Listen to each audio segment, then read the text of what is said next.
What's up, everyone? Welcome to the video. Today we're going to take a look at how to replace the battery in this Ford remote key fob. This key fob is going to use replacement battery CR2450. I'll put a link in the description box of this video to where you can purchase these batteries if you're in need.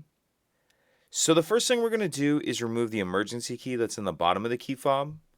That's done by pressing this button here that my thumb's on, and then the emergency key will pull out like that. Now, if we hold the key fob with the buttons facing down and we take a look at the bottom of it, we see there's this kind of slot right here. What I'm going to do is put the key in that slot like this, and then I'm going to use it to push up on the back cover. So make sure that key's all the way pushed in, and then just kind of turn it up and push up on the back cover like that. And then once we pull that back cover off, we see our battery right here. And I'm going to use this little screwdriver. If you don't have something exactly like this, it just needs to be small enough to fit into this notch right here. What I'm going to do is just put it down in that notch, and it's going to help me get under the edge of the battery and pop it out of there.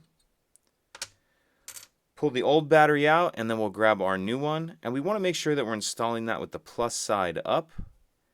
And you can kind of see that this side's a little flatter towards the edge, so I'm going to tuck that edge in first, like that, and then just pop it the rest of the way down.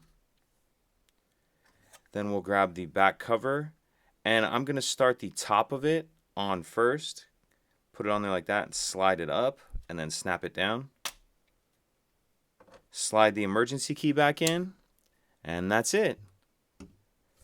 If you could take a second to like and subscribe, it helps us out, and I'd appreciate it. Thank you.